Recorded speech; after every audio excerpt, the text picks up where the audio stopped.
Presiden terpilih yang juga Ketua Umum Partai Gerindra, Prabowo Subianto sempat membocorkan siapa saja yang akan mengisi kabinet pemerintahannya mendatang. Saat penutupan Rapimnas Partai Gerindra akhir Agustus, Prabowo minta izin Jokowi agar sebagian di antaranya kembali bertugas di kabinet Prabowo Gibran.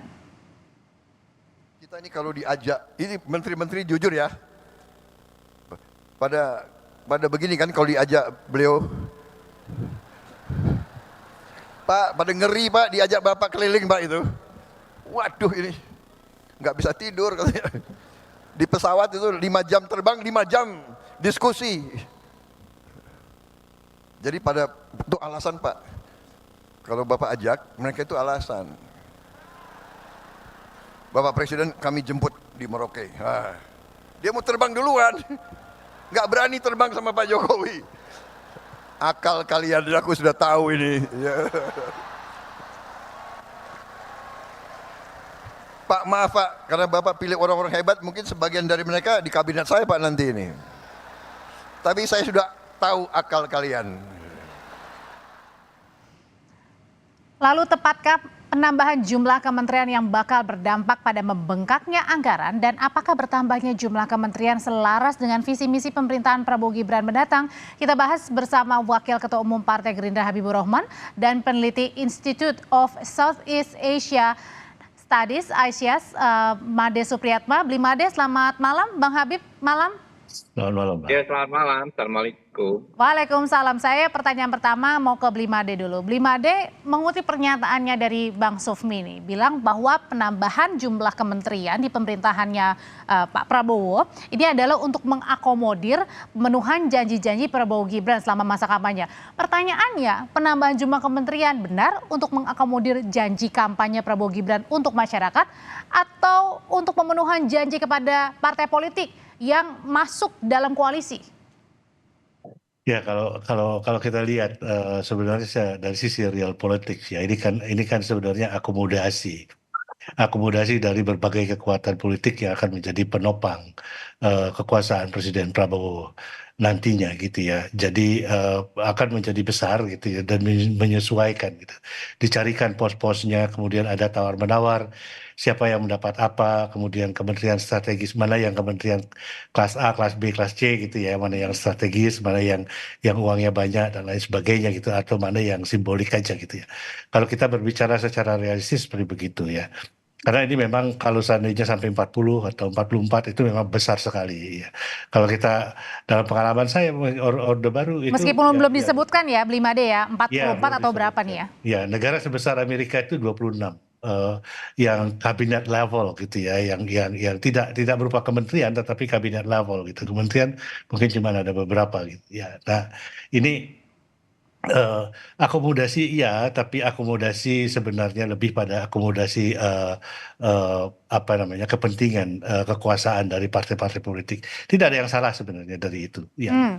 Oke, saya tanyain dulu kalau gitu ke Bang Habib. Benar Bang Habib bahwa ini adalah untuk lebih mengakomodir kepentingan-kepentingan partai politik yang masuk dalam koalisi untuk penambahan jumlah kementerian?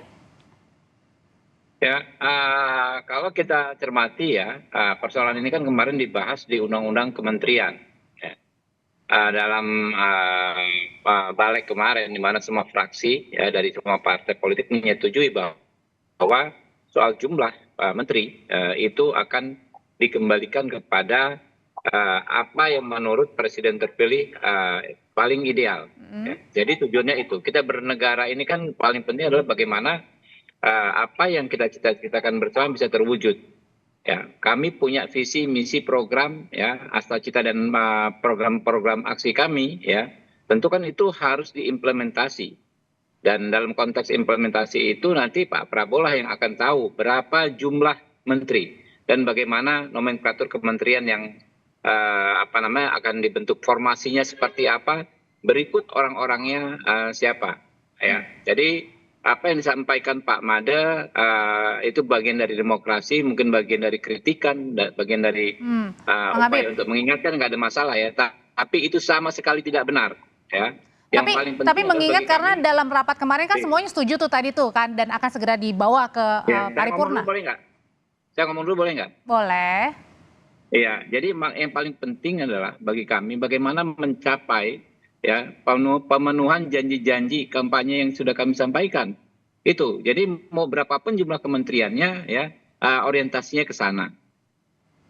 Oh oke. Nah tapi kemudian balik lagi nih ke pertanyaan saya Bang Habib. Kalau tadi dalam rapat kan semua fraksi menyetujui ya di balik begitu. Nah berarti artinya ini juga bisa dikatakan seperti Blimade ya untuk mengakomodir juga karena semua parpol setuju berarti besar kemungkinan juga bahwa nanti yang akan mengisi pos kementerian di era Prabowo Gibran adalah partai-partai yang sudah berkoalisi yang masuk di dalam koalisi Prabowo Gibran. Saya sulit memahami apa kata berarti yang Anda gunakan, apa maksudnya, ya kan? Jadi orang-orang ya yang ada di balik teman-teman dari berbagai partai politik kan tentu punya pandangan yang sama, punya idealisme yang sama bahwa pemerintahan yang sudah dipilih oleh rakyat ini harus bisa berjalan, harus bisa ya menjalankan visi misi dan program-programnya. Itulah yang kami kemarin kami perdebatkan, kami perbincangkan secara transparan dan terbuka. Teman-teman bisa lihat kok sepanjang pembahasan tersebut semuanya bicara hal tersebut ya. Walaupun tetap memperhatikan aspek efisiensi dan lain sebagainya, efektivitas maksudnya efektivitas dan lain sebagainya. Tentu itu tetap dipertimbangkan ya.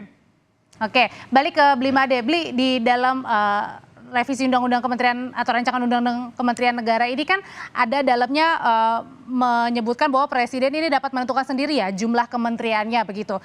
Ini bagaimana dengan anggarannya nanti besar sekali? Ya pasti kalau anggaran masih besar ya, atau kalau tidak, kalau ada anggaran tetap ya posnya yang setiap kementerian itu diperkecil. Tetapi kan ada sedikit kontradiksi di sini kan. Di satu sisi bahwa jumlah kementerian itu ditentukan oleh DPR gitu ya, dan semua sepakat ini proses politik di DPR. Tetapi di sisi yang lain kemudian presiden mendapat punya hak prerogatif untuk menentukan. Ini iya agak sulit untuk memahami logik itu karena memang kontradiktif gitu ya. Di satu sisi presiden sebenarnya kan harus tunduk pada undang-undang gitu yang dibuat oleh DPR bersama pemerintah.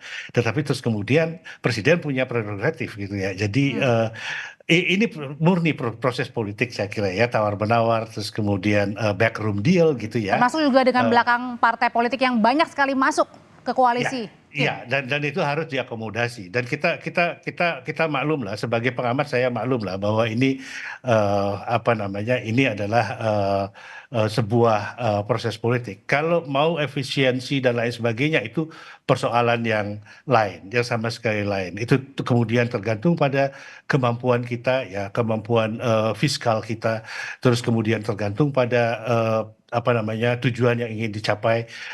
Kalau seandainya tujuannya adalah stabilitas supaya tidak ada gangguan dan lain sebagainya ya yang besar itu oke gitu. Tapi kalau untuk mencapai satu tujuan tertentu umpamanya membuat pemerintahan yang lebih efisien dengan struktur yang lebih ramping ya ini membesar ini memang bukan sesuatu yang ideal. Belum lagi ada tambahan nanti kalau misalnya wakil-wakil begitu ya. Wakil menteri gitu ya. Wakil dan lain sebagainya karena itu kan juga politik akomodatif kan. Tapi juga mungkin Pak Prabowo saya kira mungkin juga saya mengharapkan smart politics dari beliau gitu. Jadi beberapa memang dipasang untuk sebagai totem gitu ya, sebagai simbolik saja gitu ya. Ada kementeriannya tetapi tidak terlalu berfungsi sebagai penting. Tapi beliau akan saya berharap bahwa beliau akan menggenjot yang memang benar-benar strategis, memberi perhatian yang lebih ke sana dan kemudian mencurahkan juga dana yang lebih besar ke situ. Itu juga bisa, itu juga jadi alternatif. Ya. Meskipun tetap saja ya nanti menguras anggaran. Kalau gitu balik lagi ke Bang Habib. Bang, sebenarnya kan ini kan tadi kata Bang Sufmi bilang ini masih dikalkulasikan berapa jumlah kementerian nanti yang akan ditambah. Tapi kalau rasa-rasanya ini banyakkan dari mana? Karena kan Pak Prabowo juga ingin nih bentuk kementerian Zakon ya, alias banyak kalangan dari ahli begitu, profesional. Yang pertama saya sampaikan bahwa nggak ada kontradiksi ya terkait pembahasan jumlah kementerian dan hak prerogatif presiden terpilih ya untuk menentukan jumlah kementerian. Justru kalau kita mengacu ke konstitusi kita kan hak tersebut memang ada pada presiden. Lalu dipertegas dan diperjelas dengan undang-undang kemarin soal jumlah juga menjadi kewenangan presiden. Jadi nggak ada yang kontradiksi sama sekali. Justru kita semua satu frekuensi ya menjalankan dan mengimplementasikan ketentuan konstitusi. Nah, yang terkait tadi soal efisiensi ya, soal Saya pikir nggak sesederhana itu ya. Kita juga tetap dalam setiap aktivitas penyelenggaraan kenegaraan tentu kita ingin semuanya seefisien dan tapi juga harus efektif mungkin. Jadi kita paham ya, budget kita tentu semua ada keterbatasan. Ya, tapi yang paling penting adalah orientasinya, hasilnya akan seperti apa. Nah, dengan anggaran yang sekian, target yang yang ditetapkan seperti apa, kurang lebih itu kita orientasinya adalah hasilnya nanti gitu. Oke, tapi seurgensi apa Bang dengan adanya kemungkinan besar penambahan kementerian ini? Ya. Karena kalau lihat dalam RUU kan ini kemudian harus dipecah ya, bukan misalnya contohnya kayak hukum dan keamanan, ini kemudian harus sendiri-sendiri begitu kementeriannya. Enggak, kalau di RUU tidak ada dibahas seperti itu ya. Nomenklatur kementerian kan memang selama ini akan menjadi hak dari presiden yang efektif, yang terpilih ya, yang menjalankan kekuasaannya. Jadi nggak ada undang-undang ini tidak ada merubah ya bahwa presiden menjadi berhak menentukan nomenklatur kementerian, enggak. Memang sebelumnya sudah ada di tangan presiden ya. Oh, bukannya ada ya Bang ya di situ ya? Enggak ada. Oh, nggak ada. Jadi intinya adalah soal angka nih. Kalau ini soal angka ya. Tadi soal pengaturan soal dirjen dan lain sebagainya itu hanya detailing. Oke, balik lagi kalau soal angka kan sampai dengan sekarang masih belum tahu ya Bang nanti akan nambahnya Iya, berapa dari 34. betul. Tapi kebanyakan ini kan Pak Prabowo katanya pengennya menteri-menterinya yang profesional atau kalangan Iya, ahli. Ini bagi-baginya betul. gimana ini? Banyaknya porsinya kemana Betul. ini? Betul ya. Jadi kita tidak mendikotomikan ya kader-kader bangsa ini apakah dia profesional, apakah dia kader partai politik ya. Partai politik kan belum tentu juga tidak profesional. Ya. Banyak juga kader partai politik yang memang profesional. Yang paling penting memang profesionalitas itu, kinerja dan kapasitas dan integritas. Yang paling penting kan itu. Latar belakangnya macam-macam, apakah sejak muda menjadi kader partai politik, apakah baru saja menjadi kader partai politik, itu kan nggak bisa kita persoalkan sampai ke sana. Jadi nggak ada jeleknya juga ya.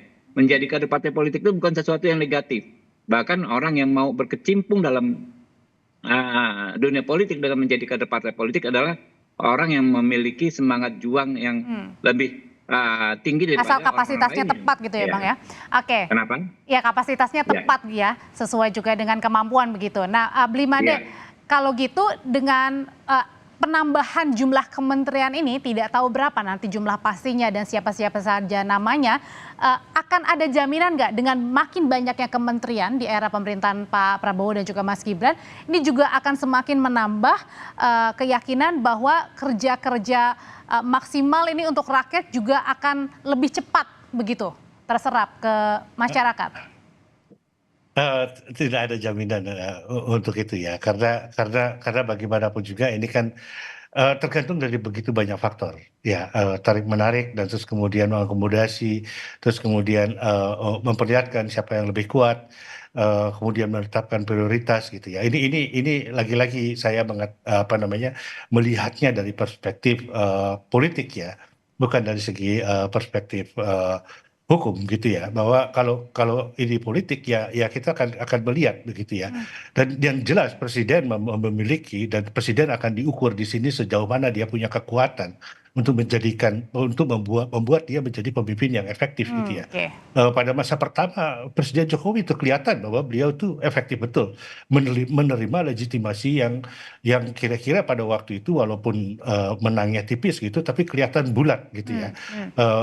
Sangat efektif. Nah ini yang kita akan lihat tarik menarik, dan juga perlu diperhatikan bahwa tidak hanya partai politik, Pak Jokowi juga masih punya kepentingan di sini ya, menaruh orang-orangnya dan lain sebagainya. Itu harus kalau kita lihat dari kacamata perimbangan kekuatan politik. Nah, apakah bisa bekerja secara efisien? Berarti soliditas di dalam nanti internal pemerintahan sendiri kalau gemuk gitu ya, kementerian ditambah ya. Dan kemudian mungkin Presiden Prabowo setelah beberapa saat mengendapkan ini kemungkinan akan mengubah sesuatu gitu dengan reshuffle kedua, kita tunggu saja. Ini proses yang menurut saya, untuk saya ini normal, betul.